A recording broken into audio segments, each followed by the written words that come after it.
Vamos a continuar con el tema de la capacidad procesal, legitimación procesal. Ya hablamos de la legitimación a causa, que dijimos que tiene relación con la pretensión deducida.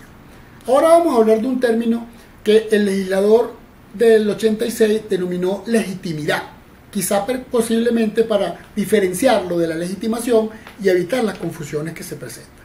Se trata de la legitimación procesal o legitimación del proceso. A diferencia de la legitimación a causa, esta no guarda relación con la pretensión específica que se presenta en el juicio, sino que es más bien una legitimación de carácter general, es decir, para cualquier tipo de proceso. ¿Qué se requiere para ser parte en un proceso? Ya dijimos que puede ser parte en un proceso cualquier persona natural o jurídica, de derecho público o de derecho privado. También algunas pseudocorporaciones o pseudoentidades que a la ley le permite actuar en juicio. Ahora bien, ocurre acá lo mismo que ocurre entre la diferencia entre la capacidad jurídica o de goce y la capacidad de obrar o ejercicio. Una cosa es ser titular del derecho y poder ser parte en el juicio, y otra cosa es poder realizar actos jurídicos válidos dentro del proceso. Es lo que se conoce como capacidad procesal. Es decir, habíamos avanzado que un menor de edad, un recién nacido, puede ser parte en un juicio. Por ejemplo, el recién nacido puede demandar la pensión alimentaria o la obligación de manutención que está prevista en el Código Civil y en la Ley de Protección de Niños y Adolescentes. Pero bien es sabido que ese niño, si bien tiene capacidad jurídica, es titular de derechos y obligaciones, no tiene el discernimiento y por eso la ley lo denomina como un incapaz. ¿Cuál es la regla general?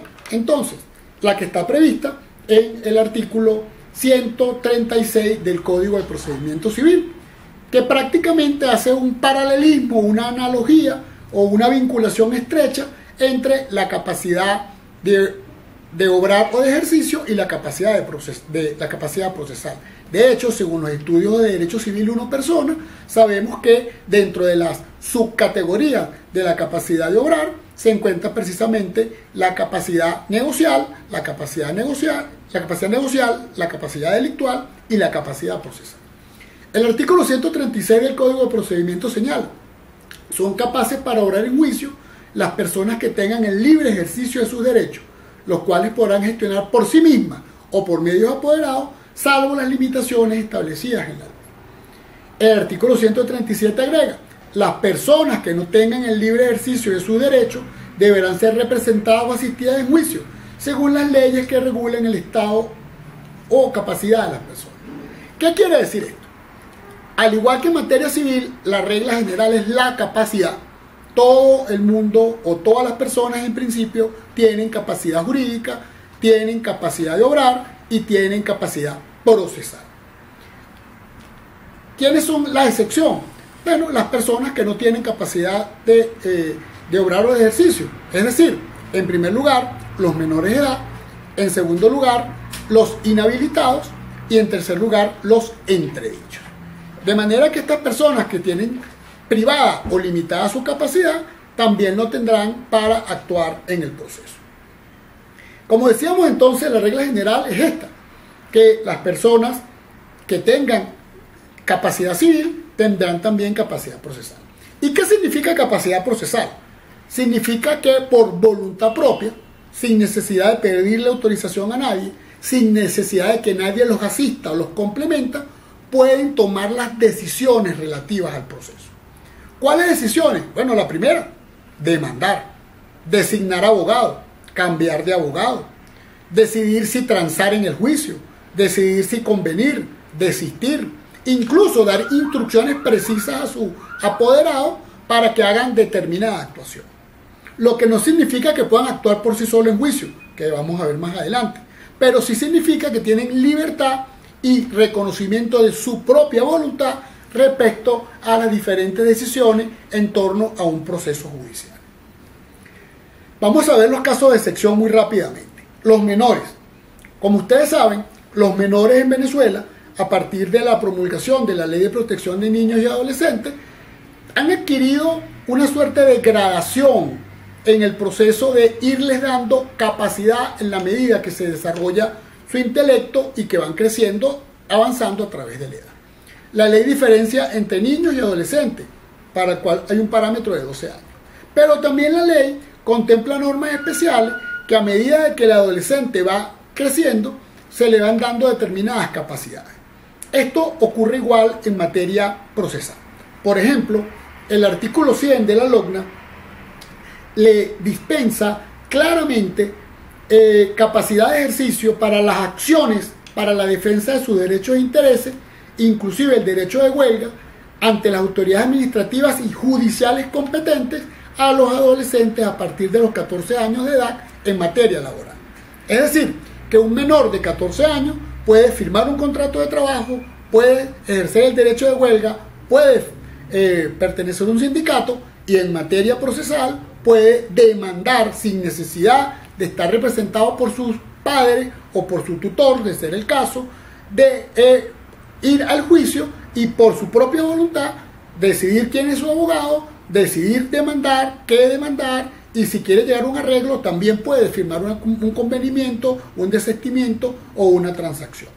De manera que el artículo 100 le dispensa o le otorga esa capacidad procesal al menor en materia laboral. Se presenta una discusión en la doctrina nacional en cuanto a otros supuestos distintos al laboral, porque el supuesto del laboral está previsto expresamente en el artículo 100 de la LOCNA. Y la discusión viene, y les pido por favor que lo revisen, por las redacciones de los artículos 87 y 531 de la misma ley especial en materia de niños y adolescentes, ya que el artículo 87 señala que todos los adolescentes tienen plena capacidad de ejercer directa y personalmente el derecho de acudir a los órganos de justicia, con lo cual pareciera, al decir que es directa y personalmente, que todos los niños que todos los adolescentes tienen capacidad procesal. Sin embargo, el artículo 451 de la misma ley señala que la capacidad procesal del adolescente, fíjense que esta norma pareciera ser más específica porque ya habla no del derecho de acudir al órgano judicial, sino de la capacidad procesal del adolescente. Dicen que los adolescentes tienen plena capacidad en todos los procesos para ejercer las acciones dirigidas a la defensa de aquellos derechos e intereses, atención acá, en los cuales o para los cuales la ley les reconoce capacidad de ejercicio. Esto ha generado una polémica en la doctrina nacional. El profesor Francisco Jun, por ejemplo, señala que conforme al artículo 87, todos los adolescentes tienen capacidad procesal, es decir, pueden ir a juicio por sí solos, pueden designar abogados, pueden tomar sus propias decisiones en juicio.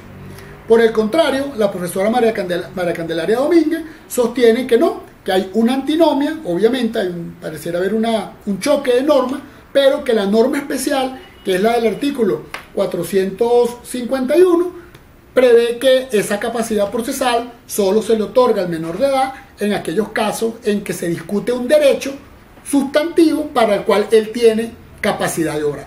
Ejemplo de estos procesos. Por ejemplo, la ley permite que el menor de 14 años reconozca un hijo. Entonces, en un juicio de filiación, así como tiene derecho a reconocer un hijo, también tiene derecho a estar o participar por su propia y sola voluntad en un juicio de filiación. Otro ejemplo, el menor de edad, de mayor de 14 años, puede solicitar al registrador civil que cambie su nombre. Si el registrador civil se niega a cambiarle el nombre, la respectiva acción contencioso administrativa pudiera ser ejercida por este menor sin necesidad de acompañamiento, representación o asistencia de sus representantes. Este último criterio es el cual compartimos. Sin embargo, existen algunas sentencias de la Sala Constitucional que no terminan de dejar muy claro si los adolescentes e incluso los niños pueden por sí solos acudir o no al proceso. En el caso de las personas inhabilitadas y entredichas, esto se ve en Derecho Civil 1, la ley da diferentes soluciones. En el caso de los entredichos, estos no tienen capacidad procesal y una demanda que vaya a formular una persona que haya sido entredicha por razones de problemas mentales graves, no podrá ir por su propia voluntad al juicio, sino que tendrá que intervenir su representante. En este caso se habla de representante legal, igual que en el caso de los menores. El representante legal es el que actúa en nombre del entredicho y es quien puede actuar para presentar la demanda o quien puede actuar para defender al entredicho en el juicio. Con la salvedad, por supuesto, o recordando siempre que los actos que ejecuta el representante, sus efectos recaen sobre el representante. Pero la voluntad, repito, del entredicho no va a jugar o tener validez para este tipo de procesos. Hay un solo caso, que lo explico en la Cátedra de Derecho Civil 1, en el que considero que el entredicho pudiera actuar por sí mismo. Es en el caso en que el entredicho pretenda que ha cesado el defecto mental, que ha superado el defecto mental, y él mismo le solicita al juez que lo rehabilite, que le haga los exámenes psicológicos, psiquiátricos, médicos, forenses necesarios para que lo rehabilite. En el caso del inhabilitado también existen algunas dudas. Según el Código Civil, el inhabilitado, recuerden ustedes que el inhabilitado es la persona que se ha limitado su capacidad, no la ha perdido completamente, bien por tener un problema de debilidad mental o ser débil de entendimiento o un problema de prodigalidad. Estas personas mantienen el libre gobierno de sí mismos, pero para determinados negocios jurídicos necesitan asistencia o autorización. En el caso de la capacidad procesal, el inhabilitado puede tener la iniciativa procesal, pero va a requerir ser asistido por una persona con la autorización del juez. Es decir, el juez autoriza o designa una persona y esta persona autoriza o asiste al incapaz, al inhabilitado, para realizar los actos procesales. Decía yo que aquí también puede haber una controversia porque estas normas del Código Civil parecen colidir con las normas del Código de Procedimiento Civil que hablan del curador. Si mal no recuerdo, creo que la profesora María Candelaria Domínguez señala que no existe curatela en este sentido, sino que simplemente se trata de una asistencia o autorización. Sin embargo, les pongo de manifiesto que existe esa normativa discordante entre el Código Civil y el Código de Procedimiento. Esto nos responde entonces, ¿quién tiene capacidad para ser parte? Se nos pasaba. En el caso de las personas jurídicas al tener personalidad siempre tienen capacidad para actuar en juicio. Por supuesto, estas personas jurídicas actuarán en juicio a través de sus representantes legales, lo que establezca la ley o lo que establezcan sus estatutos. Quienes no actúan en nombre propio, sino que actúan en nombre del ente con personalidad jurídica. Anteriormente se acostumbraba decir en las demandas o colocar en la demanda: demando a fulano de tal en su condición de representante. Esta fórmula absolutamente es incorrecta, porque lo correcto es señalar: demando a la compañía anónima o a la gobernación o a la República de Venezuela o al ministerio o a la empresa tal, y pido que se cite a su representante legal, porque la persona que está demandada es la persona jurídica. La persona jurídica, como decía, siempre tiene capacidad para estar en juicio, solamente que debe actuar con la representación o por la representación de sus respectivos representantes legales o estatutarios. Hemos respondido entonces quién puede ser parte en un proceso y hemos respondido quién tiene capacidad procesal. Tiene capacidad procesal el que tenga capacidad de obrar.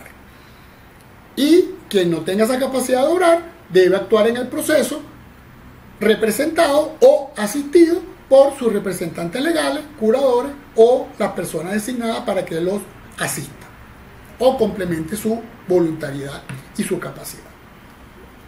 Sin embargo, no basta con ser persona natural o jurídica, no basta con tener la capacidad procesal para ser parte. La ley adicionalmente establece un requisito que en nuestro concepto forma parte de la legitimación procesal. Para algunos autores no forma parte, sino que es un elemento aparte, adicional, pero que definitivamente conlleva lo mismo, porque en ambos casos va a haber un defecto de legitimación. ¿Cuál es el defecto de legitimación que se puede presentar? Cuando la parte concurre al proceso y no está debidamente asistida o representada por abogado. Estamos hablando acá de la capacidad de postulación. Esta capacidad de postulación está prevista en los artículos 3 y 4 de la Ley de Abogados, que no vamos a leer y a la cual remitimos. En pocas palabras, estos artículos de la Ley de Abogados lo que señalan claramente es que para acudir a juicio, a cualquier tipo de juicio, sea incluso materia constitucional, niños y adolescentes, más razón aún los juicios penales, por supuesto los juicios civiles y los juicios laborales, los mercantiles, los agrarios, cualquier tipo de juicio, requiere la ley que para actuar procesalmente la parte, sea persona natural o sea persona jurídica, debe estar asistida o representada por abogado. Esto es lo que se conoce como capacidad de postulación o defensa técnica. El proceso, como ya ustedes habrán visto, es complejo. Tiene normas técnicas, tiene formas, circunstancias de tiempo, modo y lugar, tiene lapsos, tiene ritos, tiene fórmulas especiales de actuar, solemnidades, que por supuesto no son conocidas por cualquier ciudadano común. Cualquier ciudadano común puede acudir a un proceso porque se le puede presentar un problema, desde el tema de reconocimiento de un hijo o un divorcio en materia familiar, una partición de herencia, un incumplimiento del contrato, un juicio laboral que se puede presentar en cualquier momento de una relación laboral. Y este ciudadano común no tiene cómo ni por qué conocer las reglas procesales. Por eso la ley le exige una asesoría, una asistencia o una representación técnica, técnico-jurídica. Y son los abogados los que están habilitados y se supone que tienen el conocimiento para prestar este acompañamiento, bien sea asistiendo. ¿Qué significa asistir? Ir con la persona al juzgado, o la representación. La persona le otorga un poder al abogado y este abogado sigue todo el proceso en nombre de su patrocinado. ¿Qué se exige en el caso venezolano para cumplir con este requisito? El abogado tiene que estar presente y actuar en todos los actos del proceso. Esto es lo primero. En segundo lugar, el abogado debe ser un abogado en libre ejercicio de la profesión. ¿Qué significa libre ejercicio de la profesión? En primer lugar, no basta con ser abogado, porque usted puede ser abogado en Colombia, en Chile, en Panamá, en otro país, y cuando llega a Venezuela usted sigue siendo abogado, porque usted tiene un título de abogado. Pero eso no significa que puede ejercer en Venezuela. La ley venezolana le exige que usted esté inscrito en el respectivo colegio de abogados y también en el Instituto de Previsión Social del Abogado, lo que en el lenguaje común forense se le denomina impreabogado. Esto es como una suerte de matrícula. En otros países basta con ser licenciado con el título universitario. En Venezuela no, en Venezuela usted tiene el título de abogado, pero realmente la licencia para ejercer la actividad se la da su inscripción en el colegio y su inscripción en el Instituto de Previsión Social del Abogado. En segundo lugar, se habla de libre ejercicio de la profesión. Esa palabra, ese adjetivo de libre ejercicio hace referencia a que usted no tenga impedimento o inhabilidades para ejercer la profesión. Un ejemplo de una inhabilidad es que el abogado haya sido sancionado por el Tribunal Disciplinario del Colegio de Abogados y suspendido en el ejercicio de la profesión, por ejemplo. Otro caso está previsto, y esto es muy importante en los actuales momentos, en el artículo 12 de la Ley de Abogados. El artículo 12 en referencia señala que no podrán ejercer la abogacía los ministros de culto, es decir, los sacerdotes. No refiere al culto católico, de manera que tampoco pudieran ejercer, según entendemos, los ministros de otros cultos de otras religiones, los militares en servicio activo, ni los funcionarios públicos. Es decir, que quien ejerza un cargo de la función pública o labore a tiempo completo para una entidad del Estado, a cualquier nivel, centralizado, descentralizado, nacional, estadal o municipal, no puede ejercer la profesión de abogado de manera libre. Hay excepciones, los remito al mismo artículo 12. Una de las excepciones es, por ejemplo, el ejercicio académico, pueden coincidir con el ejercicio profesional. Y otra excepción es que los abogados que trabajen para los organismos y entes públicos sí pueden ejercer el derecho, pero solo en favor de estos organismos. De manera que quien mata un tigre, como se dice en Venezuela, de que trabaja en un organismo público y va a ejercer, a representar a alguien, debe tener cuidado porque esa actuación es una actuación ilícita e incluso pudiera invalidarse porque está actuando en violación de esta norma que prohíbe el ejercicio libre de la profesión y que por supuesto pudiera acarrear la nulidad de las actuaciones procesales realizadas. Concluimos entonces. ¿Quiénes pueden ser parte? Cualquier persona, natural o jurídica, pública o privada, que tenga personalidad jurídica, valga la redundancia, o excepcionalmente algunos cuerpos, comités, sociedades irregulares a los que las leyes le permiten estar en el proceso, pero que al no tener patrimonio propio ni personalidad jurídica, implican la solidaridad de las personas que actúan en su nombre. ¿Qué se requiere para actuar en el proceso? Tener capacidad procesal, es decir, tener el libre albedrío, la libre personalidad y la libre disposición de la voluntad para realizar negocios jurídicos válidos. ¿Quiénes quedan excluidos entonces? Los menores, los inhabilitados y los entredichos, quienes tendrán que actuar representados por sus representantes legales. Las personas jurídicas también tienen capacidad procesal, no hay problema sobre esto. También no lo habíamos dicho, nacionales y extranjeros, tanto nacionales como extranjeros, personas públicas o privadas, personas naturales o personas jurídicas, pueden actuar en el proceso. Y además de esta capacidad procesal, se requiere tener la capacidad de postulación, es decir, debe estarse asistido o representado por un abogado en libre ejercicio de la profesión, que no tenga los impedimentos que ya hemos señalado. En la próxima corte vamos a hablar acerca de la participación de terceros en el proceso y vamos a hablar de la representación de las partes en el proceso.